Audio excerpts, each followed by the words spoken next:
Hello children, I'm back with the second part of the chapter number 11, his first flight, from your book My English Garden.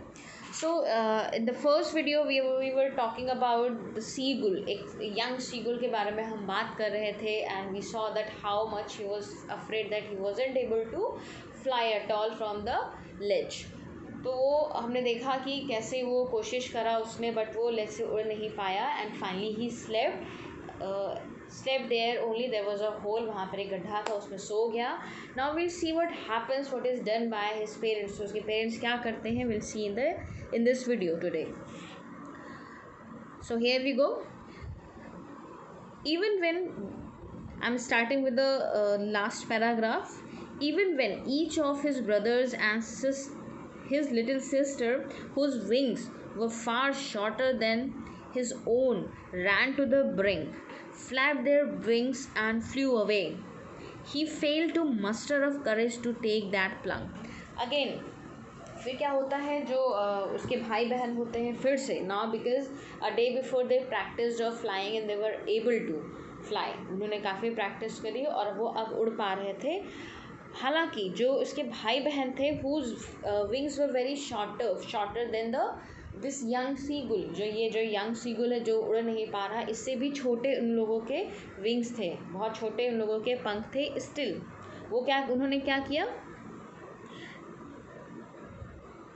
They ran to the brink, वो brink तक किनारे तक दौड़ के गए, and flap and moved their wings. उन्होंने flap का मतलब होता है फड़फड़ाना. So they flap their wings and flew in the air far away in the sky, और वो वहाँ से काफ़ी दूर चले जाते हैं उड़ करके. But this young seagull failed to courage his muster of का मतलब होता है टू फाइंड आउट और collect. So he fail to collect his courage, वो अपने आप को हिम्मत नहीं जुटा पाता है, एंड फाइनली क्या करता है, और किस चीज़ की हिम्मत नहीं जुटा पाता है, टू टेक दैट प्लंग का मतलब होता है उछाल या फिर छलांग मारना. ठीक है. सो जो उसके भाई बहन थे, they took the plunge by flying, right, but he was not able to do that. फिर क्या होता है, अब now seeing this activities again and again, his parents were too much upset. वो बहुत ज़्यादा दुखी हो जाते हैं. Now they decided to do something against him. वो कुछ प्लानिंग करते हैं उसके खिलाफ करने की. Let's see what do they do. His father and mother had come around, calling to him shrilly, scolding him, threatening to let him starve on his ledge unless he flew away. But for the life of him he could not move. अब उसके जो parents होते हैं वो क्या करते हैं, बहुत ही श्रीली का मतलब बहुत ज़ोर से, लाउडली, बहुत ही शार्प वॉइस में क्या करते हैं, दे स्टार्टेड कॉलिंग हिम, उसको बुलाते हैं ज़ोर से, उसको ज़ोर से बुलाते हैं. And then they started scolding him, उसको डांटना भी शुरू करते हैं. And they threatened him to not to provide him with food. वो उसको थ्रेटन, धमकी देते हैं that now he would not get any food, उसको कोई खाना नहीं मिलेगा अनलेस अंटिल ही फ्लाइज, जब तक वो उड़ेगा नहीं तब तक उसको कोई खाना नहीं मिलेगा. बट वो भी जो सीगुल था, ही वॉज हेल्पलेस. वो क्या करता है, for the life of him he could not move. But अब now the meaning of for the life of him, an expression that means no matter how hard he tried. यानी कि उसके कोई फ़र्क नहीं पड़ता है उसने कितनी मेहनत करी. इट मीन्स ऐसा नहीं दैट ही वॉजंट ट्राइंग, वो ट्राई कर रहा था, बट उसकी जो मेहनत थी उससे कोई असर नहीं पड़ रहा था. क्यों असर नहीं पड़ रहा था, क्योंकि वो जब भी उड़ने की बारी आती थी, he was learning to fly, वो उड़ना सीख रहा था. But whenever it came to flying he stopped himself, वो अपने आप को रोक लेता है. And this was the only reason कि उसके जो सारी मेहनत थे, जो सारे उसके प्रयास थे, वो फेल हुए जा रहे थे और वो वहाँ से नहीं मूव कर सका. Now let's see the next page of this chapter. That was 24 hours ago. Since then nobody had come near him the day before. all day long he had watched his parents flying about with his brothers and sister, perfecting them in the art of flight, teaching them how to skim the waves and how to dive for fish. And all the morning the whole family had walked about on the big plateau midway down the opposite cliff, taunting him with his cowardice. अब फिर से दूसरा दिन आता है. That was 24 hours ago. यानी that day when his parents scolded him badly and left him all alone there on the ledge. उसको अकेला उस पहाड़ी पर छोड़ के चले जाते हैं. Then the day passed, पूरा दिन बीत जाता है and it is now 24 hours were also over. पूरा दिन ख़त्म हो गया है. Nobody came to him. उसके पास कोई नहीं आता है. And the whole day was like spent like that. Nobody came to watch him. उसके पास कोई नहीं आता है. ना उसके पेरेंट्स आते हैं, ना उसके ब्रदर्स एंड सिस्टर आते हैं. बल्कि वो उसके पेरेंट्स क्या कर रहे हैं? His parents were teaching, were perfecting their other children, their other birds. वो जो उसके पेरेंट्स थे वो अपने और बच्चों को उड़ना सिखा रहे थे, बल्कि उसमें परफेक्ट कर रहे थे, उनको पारंगत कर रहे थे उड़ने में. और क्या क्या सिखा रहे थे? They were teaching their children how to skim. जब हम फिसलते हैं उसको स्किम बोलते हैं.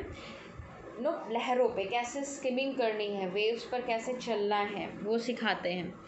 And how to dive for fish, कैसे डुबकी, डाइव का मतलब होता है डुबकी लगाना. So how to dive for fish यानी how to hunt the fish, कैसे पानी में स्किम करते हुए कैसे उसमें डुबकी लगा करके वो फिश को हंट करें, उसका शिकार करें. ये सारी चीज़ें उसके पेरेंट्स अपने और बच्चों को सिखा रहे हैं. और what was he doing?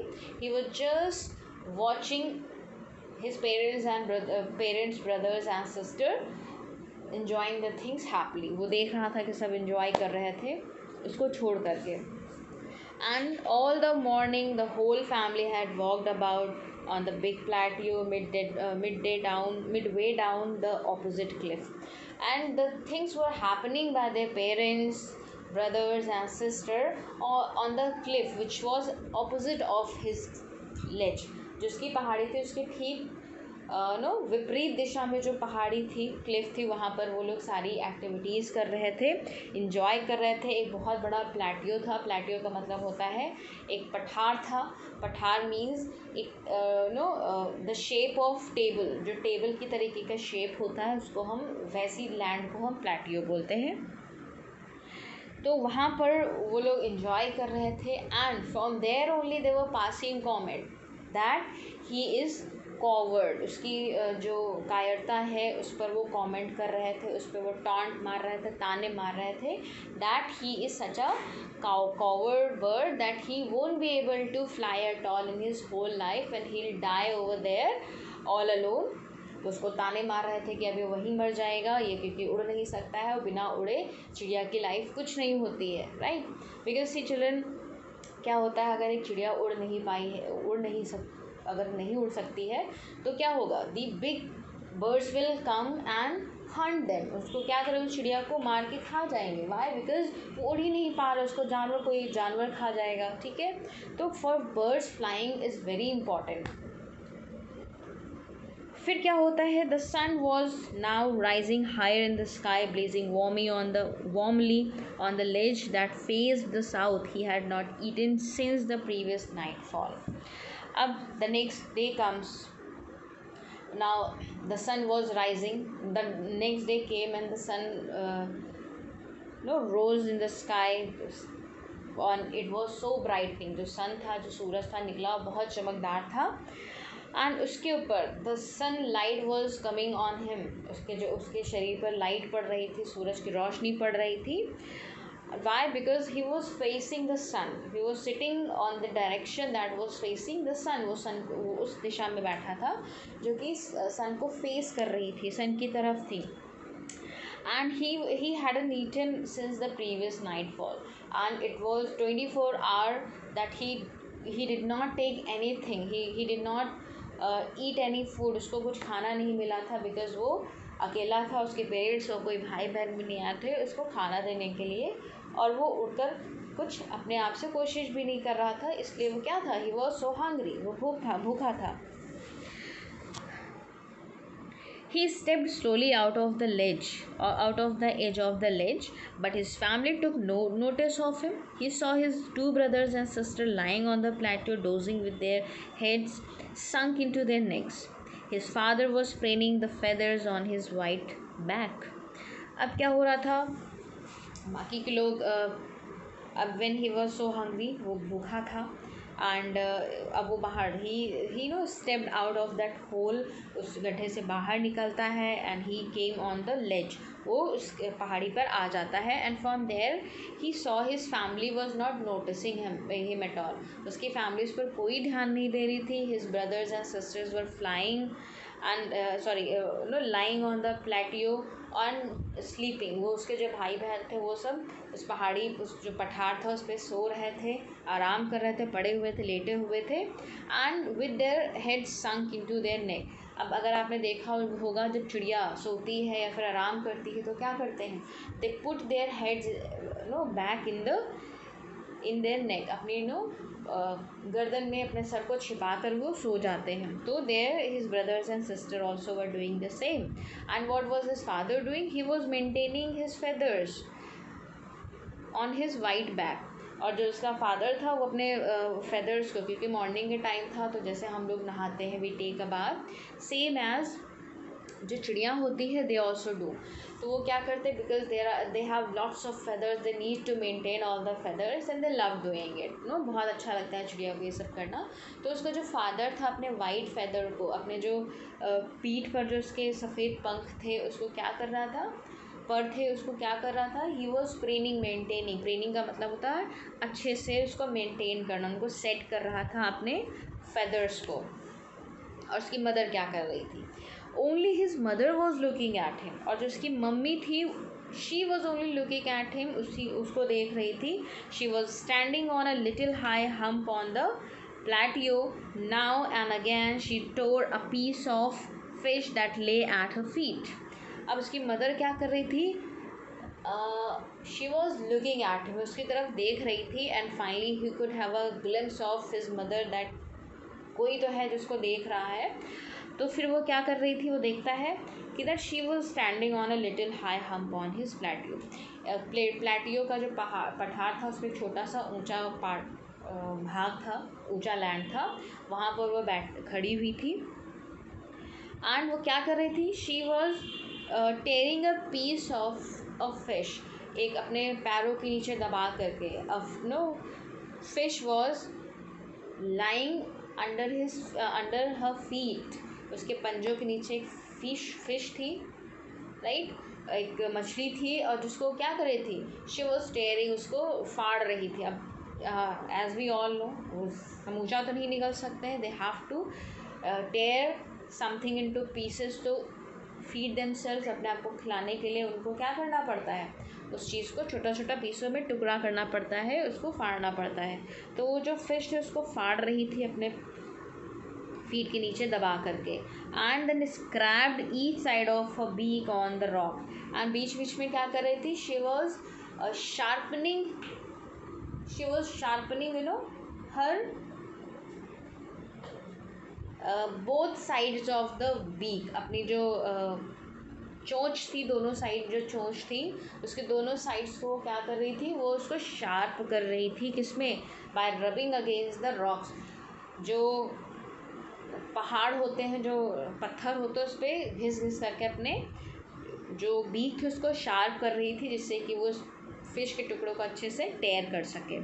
His father and then what happens, scrap का मतलब होता है घिसना. The sight of the food maddened him, and the moment he saw his mother tearing the piece of fish, वो क्या करता है, द फूड maddened him, वो जो फ़िश का टुकड़ा होता है, जो फ़िश होती है, जो खाना होता है, because seagulls always have fish in their food. अपने खाने में वो क्या खाते हैं, वो फ़िश खाते हैं मोस्ट ऑफ द टाइम, क्योंकि सागर के किनारे उनको मछलियाँ आराम से मिल जाती हैं। तो वो खाना देख के वो पागल हो जाता है, ही वेंट सेनाइल। एंड फिर क्या करता है, how he love to tear food the way, scraping his beak now and again to wet it. अब उसको इतना अच्छा लग रहा होता है, ही ऑल्सो, बिकॉज जब भी उसकी मम्मी उसको खाना खिलाती थी तो वो भी ऐसे ही एक्टिविटीज़ करता था, वो भी अपनी बीक को शार्प करता था। नो, वेट का मतलब होता है to increase your desire for और इंटरेस्ट इन समथिंग। उसको देख कर, उस मोमेंट को देख करके उसकी जो डिज़ायर थी, he was having eager desire to have that food, वो जल्दी से जल्दी उस फिश को पाना चाह रहा था। He uttered a low cackle, his mother cackled too and looked at him. And वो क्या करता है, अपनी मदर से अटर का मतलब होता है कुछ कहता है, कैकल का मतलब जो the way they speak, no, बोलता है, कैकल करता है, अपनी मदर से कुछ कहता है। And his mother also replied him back, उसको पलट के रिप्लाई करती है और उसकी तरफ देखती है। तो यहाँ पर उसकी मदर क्या कर रही है, she was making him realize that how important food is and how even more than it is important to fly. उसको एहसास करा रही थी कि खाना खाने के लिए तुमको इधर आना पड़ेगा, तुमको उड़ करके इस खाने तक पहुंचना पड़ेगा। अब वो क्या बोलता है, उसका जो सीगल क्या बोलता है उसकी माँ से, will see in the next video. So here now, before I end up this video, I need to ask you again one question, that why was he not given food from his parents, by his parents? क्यों उसको खाना नहीं दिया गया? What was the reason? Why was he not given attention by his parents? को क्यों attention नहीं मिल रही थी अपने parents से? So saying this, I would say thank you children, bye bye.